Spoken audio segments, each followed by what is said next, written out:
வணக்கம்.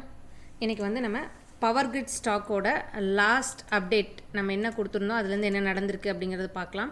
இங்கே வந்து பார்த்திங்க அப்படின்னா புல்லிஷ் ஃப்ளாக் பேட்டர்னோட அப்டேட் தான் நம்ம இதுக்கு சேனலாகவும் இருக்குது.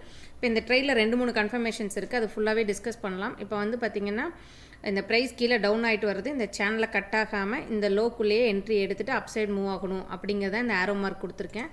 இப்போ அதே மாதிரி வந்து பார்த்திங்க அப்படின்னா நம்ம எக்ஸ்பெக்ட் பண்ண மாதிரியே ப்ரைஸ் டவுன் கரெக்டாக கீழே வந்து இந்த சேனலை பிரேக் பண்ணாமல் என்ட்ரி எடுத்துகிட்டு மூவ் ஆன் ஆகிருக்கு. இது எப்படி நடந்திருக்கு அப்படின்னா, இப்போ இது வந்து ஃப்ளிப் ஏரியாக்குள்ளேயும் நமக்கு இந்த ஜோன் வருது. இப்போ இந்த சப்ளை ஃபெயில் ஆக ரீசனாக இருந்த டிமாண்ட்.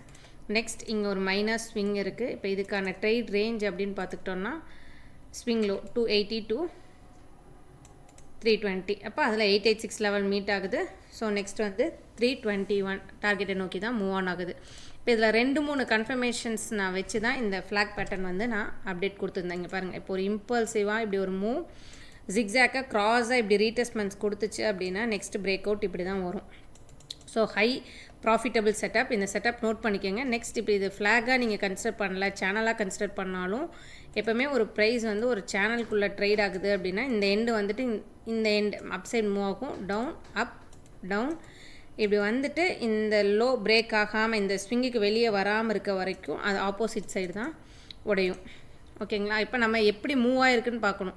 அப் சைடு இம்பல்சிவாக அப் சைடு மூவ் கொடுத்து டவுன் சைட் ஃப்ளோ இப்படி கிராஸ்டாக வந்திருக்குன்னா இப்படி மூவ் கொடுக்கும். ஓகேங்களா? இப்போ இதே தான் வந்து ஆப்போசிட் ரிவர்சலில் வந்து பார்த்திங்க அப்படின்னா செல் சைடு வரும்போது மேலேருந்து இம்பல்சிவாக டவுன் மூவ் கிராஸாக அப் சைடு வந்து ரீடெஸ்ட் ஆகணும், எகெயின் டவுன் சைடு மூமெண்டம் கொடுக்கும். ஸோ இந்த செட்டப்பை வந்து நோட் பண்ணிக்கோங்க. இந்த மாதிரியான அப்டேட்ஸ் நிறையா தெரிஞ்சுக்க சேனலை ஃபாலோ பண்ணுங்கள், தொடர்ந்து சப்போர்ட் பண்ணுங்கள். நன்றி, வணக்கம்.